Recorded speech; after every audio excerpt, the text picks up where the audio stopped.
Cube Kid here. Today I'm going to be going over the tips and tricks it takes to get from over a minute to solve the cube to sub 25. Let's get into it. The quickest thing that you can do to improve your solve times is to get lubricants. I use Speedcube shop and I really like their Martian and Galaxy lubricants, especially the Galaxy. It gives a nice burst of speed and control. But yeah, all you have to do is apply a few drops to your puzzle, scramble it, and you have instant speed or controllability or whatever feel you want, depending on the lubricant that you buy. And that alone can shave a few seconds to milliseconds off your time, depending on what level you're at. The second thing that you can do that's probably the easiest is to use a Speedcube, because then you get precise adjustments and you get magnets. A benefit of magnets is that when you're turning really fast on a normal cube, your layers don't align perfectly. Like that. But with magnets, it can compensate for the speed and stuff and align it perfectly every time, pretty much. And that allows you to turn faster without locking up. Get a warm-up routine. I'm going to say it again, get a warm-up routine. I have a warm-up routine, link in the description. You can print it out and practice it.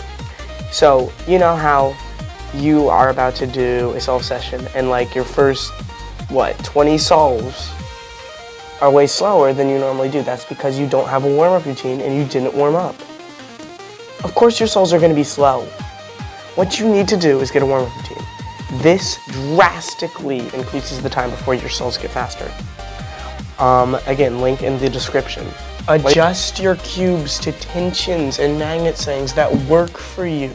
Don't just leave it like it is out of the box. The next thing that you can do is to get Fingertricks. You need Fingertricks if you want to turn quickly.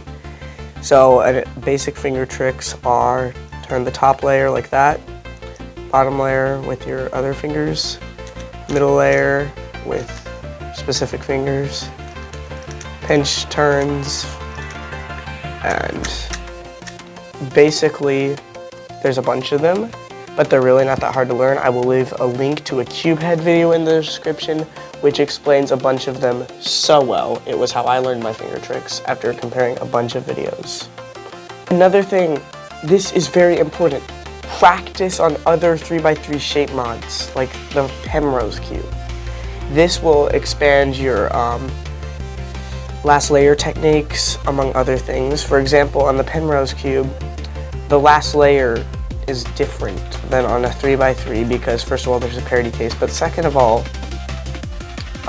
there's two red sides and stuff, and the blue pieces, the orientation is hard to tell. So what this does is this makes you have to think about which case is actually happening, and this will help you to recognize cases faster on a 3x3. And again, for practicing on other cubes, if you turn too fast, try using a 4x4 because that will give you more control, or a miniature 3x3, which again will give you more control because it's hard to turn this thing fast.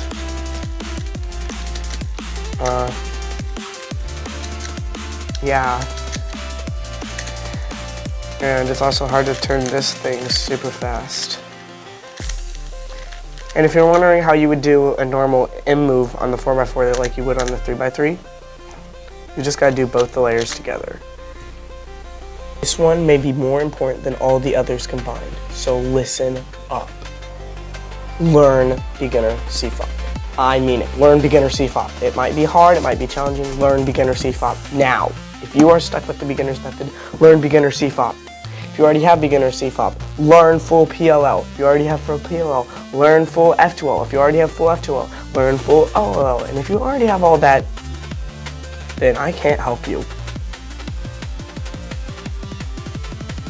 Clean out your cubes. Just clean them out, please. Clean out your cubes. Please. If you keep on dropping your cube, use a cloth. Take the cloth, wipe off the cube.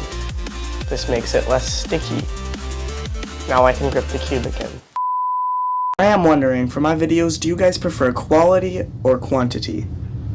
I'm going to take that into consideration when making my next videos, so please post that in the comments, and thank you. Thanks for watching.